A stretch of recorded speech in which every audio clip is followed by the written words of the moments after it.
Miss pengen satu cewek memimpin nyanyi di depan.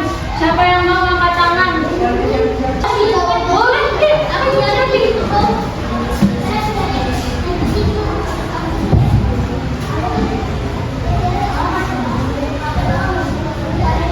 Sikat.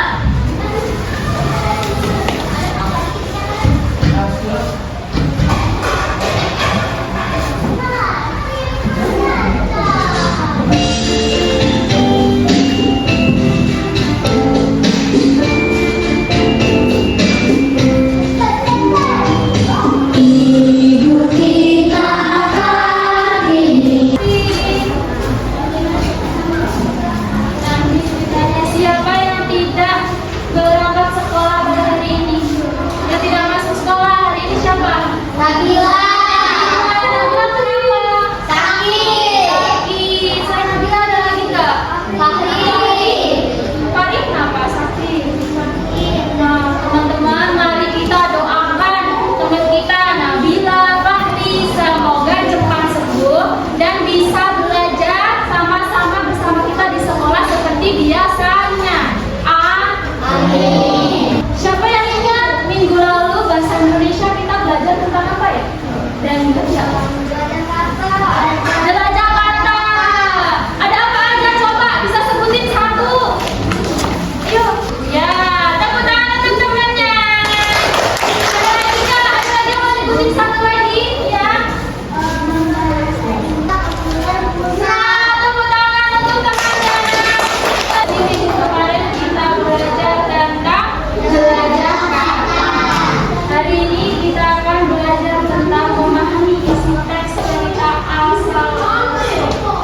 Dari pembelajaran kita hari ini, kalian akan mampu mengidentifikasi unsur-unsur dalam cerita. Contohnya ada tokoh, alur, latar, dan juga amanah. Lalu selain itu kalian juga nanti bisa menjelaskan atau menceritakan kembali apa itu cerita asal usul. Lalu kalian juga akan dapat menyampaikan pendapat kalian masing-masing terhadap cerita asal usul itu apa.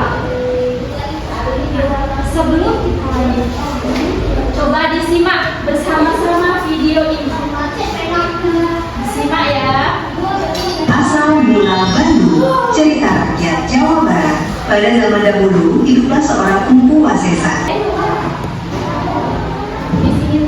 Dilihat kan tadi videonya, disimak nggak? Tentang apa? Tentang apa? Ayo, boleh angkat tangannya yang tahu? Tentang apa? Ya. Asal usul Bandung. Boleh tepuk tangan untuk temannya. Asal usul Bandung. Dan tadi itu membahas tentang asal usul Bandung. Nah, ini juga ingin tanya. Di dalam cerita tadi ada siapa saja ya? Ada siapa saja? Coba bisa jelas. Siapa yang bisa sebutin? Ada siapa saja? Sekar, benar, tepuk tangan untuk temannya. Ada lagi siapa yang tahu? Ada siapa aja tadi? Ada Sekar tadi kata temennya. Terus ada siapa lagi? Wira, benar. Nah, kira-kira orang-orang itu disebut apa ya dalam cerita? Yang tahu nggak? Orang-orang itu tadi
Gunanya belajar di rumah